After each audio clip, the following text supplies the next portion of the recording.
Good morning, everybody. Today is September 8th. Dr. Vuong here with a quick COVID update. I'm going to tell you the holiday lag, but we had 301,000 cases in the United States yesterday. 301,000.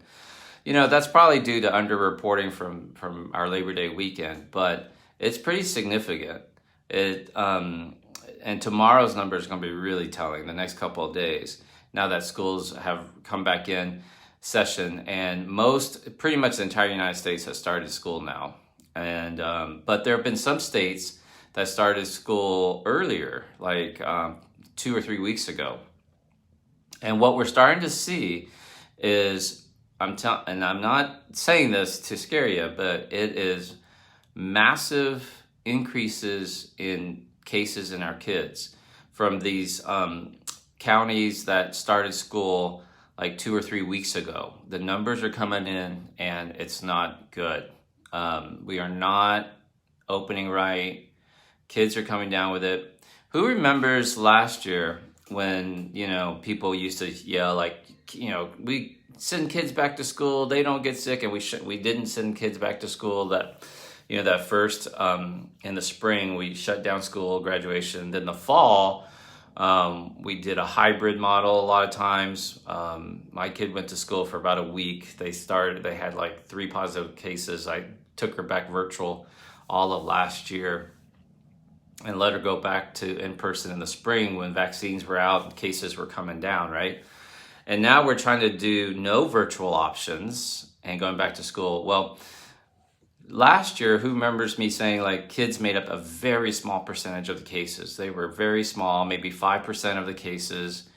And then we went back to in-person school and they jumped up to, 12, 15% of cases. Well, the latest data came out yesterday. Kids now make up 26% of all the new cases. 26%, guys, 1 in 4. And, this is not good. So this idea that kids can't catch COVID or kids will overcome it, tell that to the mom. Tell that to the parent whose child is in ICU right now, because there are kids in ICU. And I don't know how much longer we're going to wait. How stubborn are we? We are so stubborn. Like, the early data is in. How much longer are you going to wait until you call the alarm? Erica's the town where she's from in New Mexico, it's a small town of maybe 8,000 people, and her grandmother is still a teacher there in elementary school. And her little town, she said, they had 30 positive cases of kids. And I'm like, see? And they've been in school since mid-August. So this is not good. This is a precursor of things to come. And what we need to do is, for me as a parent, take care of my child. So I have a 5-year-old in kindergarten who really loves her school and has really enjoyed the school year. Well, we got informed yesterday that on Friday, 4 days prior, she had a presumed positive contact. And they didn't test the child, but the child is presumed to be positive and that we need to isolate. So 4 days later, we get notification, and I'm sitting here thinking in my head, like, why were we notified that same day? So weekend, holidays, yada, yada, yada.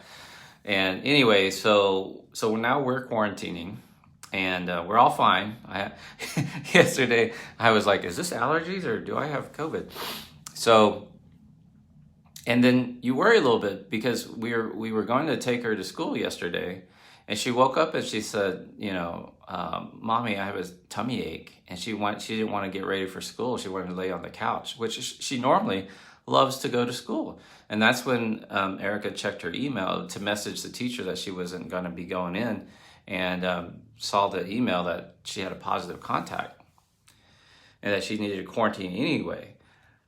And so now we're like, as a parent, as a doctor parent, I'm sitting here going, 1, we weren't notified for 4 days. That's a problem. 2, now my child has a tummy ache.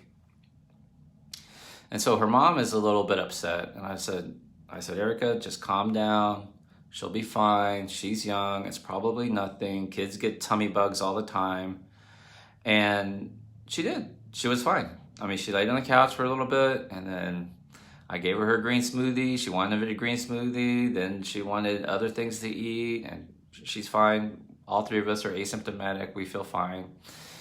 And so now what the school district is, if they have a positive contact or have to quarantine, there's an online learning platform where every kid goes to the same online platform. So the individual teachers aren't teaching online like they did last year. So she'll be in a pool of for kindergartners. Well, we don't have a laptop for it. We're still waiting on the email for the password so that we can click the link to sign on, and all that sort of stuff. So there are little bumps in the road. Now, I think it's been helpful that I'm a doctor and that I can keep the family calm, but I sit here and think about the non-medical families. Like, how would you have reacted? How would you have freaked out? Would you have freaked out? If maybe the weekend, you exposed a couple of people. And I had dinner with a couple of friends, so now I have to send them this email. I'm like, hey man, I'm sorry, I just got this notification. I just want to let you know. And they're, oh, that's fine, we feel fine. But dude, like, this is what we're in for. At some point, this is going to cause a lot of polarization, a lot of separation, a lot of anxiety, a lot of stress, a lot of finger pointing. And because you're watching this channel, hopefully you can stay calm, make the right decisions. What I do is, I said, Erica, what's the worst case scenario? Like, what is the most extreme ends that you're willing to do? And for me, I'm like, I'll keep my daughter home. It's just fucking kindergarten. I don't care. Like, I'll keep her home to keep her safe, and we'll let the cards shake out. We can teach her online. If we get the online link, we'll do that. If we don't, dude, we're just gonna go swim in the pool, have a good time, work on our ABCs and 1, 2, 3s. So wanted to share that personal information with you guys. Stay safe. 26%, guys. It's a big number, and it's gonna get worse. It's gonna get worse. I could see a day where kids make up 50% or more of our cases. All right, be safe, and I'll see you again tomorrow. Bye, guys.